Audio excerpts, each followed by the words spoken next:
Hi hello ವೀಕ್ಷಕರೇ, welcome back to my YouTube channel. ಹೇಗಿದ್ದೀರಾ ಎಲ್ಲರೂ? ಐ ಹೋಪ್ ಎಲ್ಲರೂ ಕೂಡ ಚೆನ್ನಾಗಿದ್ದೀರಾ ಅಂತ ಅಂದ್ಕೊಳ್ತಾ ಇವತ್ತಿನ ವಿಡಿಯೋನ ಶುರು ಮಾಡ್ತಾ ಇದ್ದೀನಿ ಸ್ನೇಹಿತರೆ.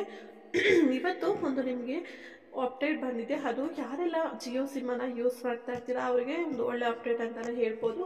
ಸರ್, ಇದು ಕೆಲವೊಬ್ಬರಿಗೆ ಬೇಸರ ಕೂಡ ಕೊಡ್ಬೋದು. ಏನಪ್ಪ ಅದು ಅಪ್ಡೇಟ್ ಅನ್ನೋದ್ರ ಬಗ್ಗೆ ಇವತ್ತಿನ ವಿಡಿಯೋದಲ್ಲಿ ಶೇರ್ ಮಾಡ್ತೀನಿ, ಬನ್ನಿ. ಆದರೆ ಇವತ್ತಿನ ವಿಡಿಯೋ ನಿಮಗೆ ಏನಾದರೂ ಯೂಸ್ಫುಲ್ ಅಂತ ಅನಿಸಿದ್ರೆ ವಿಡಿಯೋ ಒಂದು ಲೈಕ್ ಮಾಡಿ, ಹಾಗೆ ತಪ್ಪದೆ ಚಾನಲ್ ಸಬ್ಸ್ಕ್ರೈಬ್ ಮಾಡ್ಕೊಳ್ಳಿ. ಗ್ರಾಹಕರನ್ನು ಸೆಳೆಯಲು ಮತ್ತೆ ಭರ್ಜರಿ ಆಫರ್ ನೀಡಿದ್ದಾರೆ ಜಿಯೋ ಅವರು. ಹೌದು, 91 ರೂಗಳಿಂದ ಶುರುವಾಗ್ತಿದೆ ಬಂಪರ್ ಯೋಜನೆ.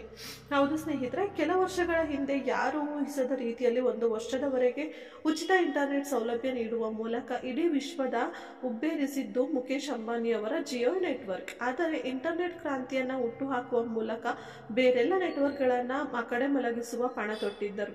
ಏರ್ಟೆಲ್ ಅಂತ ಕಂಪನಿಗಳು ಕೂಡ ಅನಿವಾರ್ಯವಾಗಿ ದರ ಕಡಿತ ಮಾಡಿ ಸುಧಾರಿಸಿಕೊಂಡರೆ ಬಹುತೇಕ ಕಂಪನಿಗಳು ಮುಚ್ಚಿ ಹೋದವು, ಇಲ್ಲವೇ ಬೇರೆ ಇಂಟರ್ನೆಟ್ ಕೂಡ ಇದ್ರ ಜೊತೆ ಸೇರಿ ಕಂಬೈಂಡ್ ಆಗಿ ಒಂದು ಕಂಪನಿಯನ್ನ ಕೂಡ ಮತ್ತೆ ಮುಂದುವರಿಸಿದ್ರು.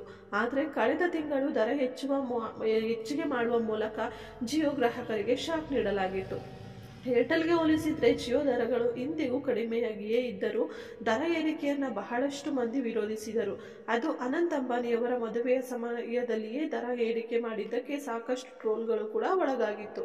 ಇದರ ಬೆನ್ನಲ್ಲೇ ಕೆಲ ಗ್ರಾಹಕರು ಪೋರ್ಟ್ ಮಾಡಲು ಶುರು ಮಾಡಿದರು. ಕಾರಣ, ಮತ್ತೆ ಗ್ರಾಹಕರನ್ನ ಸೆಳೆಯಲು ಮುಖೇಶ್ ಅಂಬಾನಿ ಮುಂದಾಗಿದ್ದಾರೆ.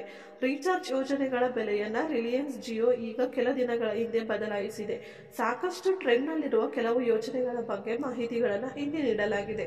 ಎಲ್ಲರ ಗಮನ ಸೆಳೆದಿರುವ ಜಿಯೋ 91 ಯೋಜನೆಗೆ ಇದರ ಕುರಿತು ಹೇಳುವುದಾದ್ರೆ, ಇದು ಜಿಯೋ ಫೋನ್ ಬಳಕೆದಾರರಿಗೆ ಮಾತ್ರ. ನೀವು ಜಿಯೋ ಫೋನ್ ಬಳಕೆದಾರರಾಗಿದ್ದರೆ ಅನಿಯಮಿತ ಧ್ವನಿ ಕರೆ, 50 SMS, 100 MB ದೈನಂದಿನ ಡಾಟಾವನ್ನು ಪಡೆಯಬಹುದು. ಇಷ್ಟೇ ಅಲ್ಲದೆ ಅದರಲ್ಲಿ ಜಿಯೋ ಅಪ್ಲಿಕೇಶನ್ಗಳಿಗೆ ಪ್ರತ್ಯೇಕ ಪ್ರವೇಶವನ್ನು ಕೂಡ ಪಡೆಯಬಹುದು. ಗ್ರಾಹಕರು ಬಯಸಿದರೆ ಮೈ ಜಿಯೋ ಅಪ್ಲಿಕೇಶನ್ ಇಂದ ಈ ರೀಚಾರ್ಜ್ ಅನ್ನು ಸಹ ಖರೀದಿಸಬಹುದು. ಅಂತೂ ಗ್ರಾಹಕರಿಗೆ ಬೇಸರ ಉಂಟು ಮಾಡಿದ್ದ ಜಿಯೋ ಸದ್ಯಕ್ಕೆ ಅದನ್ನು ಬದಲಾಯಿಸಬೇಕು ಅಂತ ಹೇಳಿ ಒಂದು ಚಿಕ್ಕ ಚೇಂಜಸ್ ಅನ್ನು ಮಾಡಿದ್ದಾರೆ. ಸೊ ಈ ಒಂದು ಚೇಂಜಸ್ ಬಂದ್ಬಿಟ್ಟು, ಆದರೆ ಅನ್ಲಕ್ ಏನಂತಂದರೆ, ಇದು ಜಿಯೋ ಫೋನ್ ಯಾರ ಹತ್ರ ಇರುತ್ತೆ ಅಂಥವ್ರಿಗೆ ಮಾತ್ರ ಯೂಸ್ ಆಗುತ್ತೆ. ಆದರೆ ಈ ಕಾಲದಲ್ಲಿ ಯಾರೆಲ್ಲರೂ ಜಿಯೋ ಫೋನ್ ಯೂಸ್ ಮಾಡ್ತಾರಲ್ವಾ, ಸೊ ಹಾಗಾಗಿ ಇದು ಒಂದು ಕಡೆ ಖುಷಿ ಅಂತ ಆದರೂ ಒಂದು ಕಡೆ ಬೇಜಾರಂತೂ ಸತ್ಯನೇ ಅಲ್ವಾ. ಸೊ ನಿಮಗೆ ಈ ಅಪ್ಡೇಟ್ ಬಗ್ಗೆ ಹೇಗೆ ಅನ್ನಿಸ್ತು, ನಿಮ್ಮ ಅಭಿಪ್ರಾಯ ಏನು ಅನ್ನೋದನ್ನು ಕಮೆಂಟ್ ಸೆಕ್ಷನಲ್ಲಿ ಶೇರ್ ಮಾಡಿ, ಓಕೆನಾ. ಸೊ ಇದೇ ರೀತಿ ಮುಂದೆ ಬರುವ ಹೊಸ ಹೊಸ ಅಪ್ಡೇಟ್ಸ್ಗಾಗಿ ನಮ್ಮ ಚಾನಲ್ನ ಸಬ್ಸ್ಕ್ರೈಬ್ ಮಾಡಿಕೊಂಡು ಸಪೋರ್ಟ್ ಮಾಡಿರಿ. ಮತ್ತೆ ನೆಕ್ಸ್ಟ್ ವಿಡಿಯೋದಲ್ಲಿ ಬರ್ತಾ ನಿಮಗೆ ಇನ್ನೂ ಅನೇಕ ಅಪ್ಡೇಟ್ಸ್ಗಳನ್ನ ತಿಳಿಸ್ಕೊಡ್ತೀನಿ. ಥ್ಯಾಂಕ್ ಯು ಫಾರ್ ವಾಚಿಂಗ್ ಸ್ನೇಹಿತರೆ. ಐ ಹೋಪ್ ಇವತ್ತಿನ ವಿಡಿಯೋ ತಮ್ಮೆಲ್ಲರಿಗೂ ಇಷ್ಟ ಆಗಿದೆ ಅಂತ ಅನ್ಕೊಳ್ತೀನಿ. ವಿಡಿಯೋ ಇಷ್ಟ ಆದರೆ ಲೈಕ್ ಮಾಡಿ, ಶೇರ್ ಮಾಡಿ, ಕಮೆಂಟ್ ಮಾಡಿ, ಹಾಗೆ ತಪ್ಪದೆ ಚಾನಲ್ನ ಸಬ್ಸ್ಕ್ರೈಬ್ ಮಾಡಿಕೊಂಡು ಸಪೋರ್ಟ್ ಮಾಡಿ. Thank you for watching. Take care. Bye.